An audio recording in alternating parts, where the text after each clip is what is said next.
WDJY 99.1 FM. You're inside the Power Hour. I'm your host, DJ Larry Jones, a.k.a. Mr. Important. If you don't know me, then you don't know anybody. And I have a guest on the line, and she's made the transition from male to female, and she's here to tell her story on what it was like growing up, you know, feeling like she was trapped in the wrong body. Ladies and gentlemen, Glamourpurfek. Glamourpurfek, how are you? I'm great. How are you? I'm doing pretty good. First off, let me thank you so much for calling in.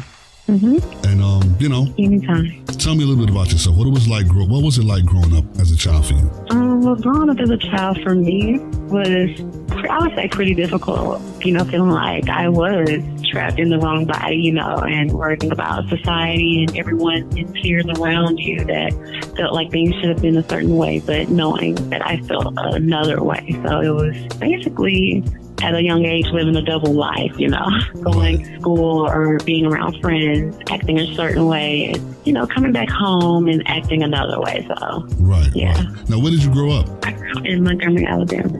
Around what age did you feel like that, like you was trapped? What age was that for you? Oh, very young, I would say. Maybe at the age of fourth grade. So if I was in the fourth grade, age about 9, 10, I'm guessing. Right. Young. Now, did you feel like, you was doing something wrong? Or did it feel wrong to you? I mean, what was it like? It didn't feel wrong until, you get older and you hear, that it's supposedly wrong. So, yes, then I began to feel like it was wrong, and I would pray and cry to God and ask Him to, let me be the way the world wants me to be. And God, please let me like girls. And God, please let me just be, the way that it should be. And so going through that and now being older and able to analyze that and realize that this just was me. This is just how I was born, and I could never fight that, When you was coming up, was there ever a time when you said, you know what, I'm going to try to live the way society wants me to live? Have you ever dated a girl? I've dated girls, but I've never been sexual with a girl. I wanted a girlfriend, but, like I said, once again, getting older and being able to analyze the situation, I realized that I just liked everything about a girl. I love to be around pretty girls, long hair, makeup, and the lip gloss and all that stuff. So I just liked that. I liked to be around that, and I was, learning. But, I did have a girlfriend, and I wanted it to be normal, but I just still flirted with boys at the same time. On the inside, I still liked men.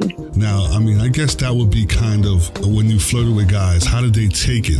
Were they like, oh man, get out of here, da, da, da? How did that come across when you flirted with guys?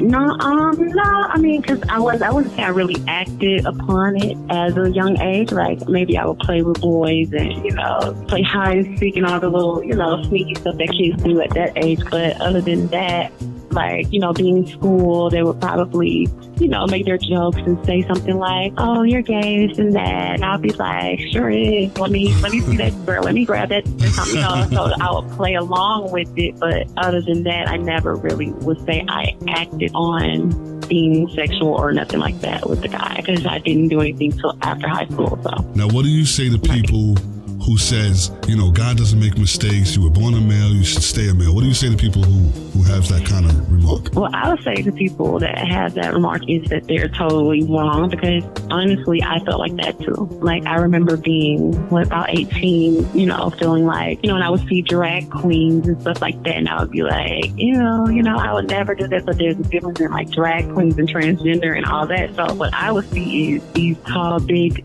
drastic makeup, masculine sounding men, and it was scary, and I was like, I would never do that, versus transgender women who just are like regular women, soft makeup, just feminine voices and living their lives as that, it's totally different. But growing up, I did feel like it was a choice, and I felt like it was a choice because I feel like I chose to put the hair extension, or I chose to put the makeup on, or I chose to do that. So from me being brainwashed and with feeling that way, I did feel like that until I got older and, like I said, was able to analyze didn't realize that this is how people are born. You know, they are really people that are born in the wrong bodies. Like my best friend would tell me all the time that I'm more feminine than her, you know, and she would tell me that you've been always, you're born in the wrong body. Like literally, even my mom would say, you know, and this was in a time where, you know, the ultrasounds and all that wasn't a big deal. Like people were waiting until they were born, the kids were born and have, you know, find out what they're having, or they went by the signs like, oh, if your belly's round or if your belly's square or if the kid's acting rowdy or if the kid is acting really calm, you know. So from what my mom even told me was she didn't find out what I was until I was born. She said she had a baby shower for a girl. Everyone said that, oh, your belly's round and your baby's really calm, but this is a girl, you know, literally. She wanted a girl, she prayed. And she said when I was born, they said, nope, it's a boy. And she said she cried, you know. So even going back to that story and all of that, I feel like it was, you know, there's no mistake. This is just how I was born, you know. Well, keep it locked in right here. We're going to come back with more of Miss Glamourpurfek. Let's get into some music right now. It's 99.1 FM. You're inside the Power Hour.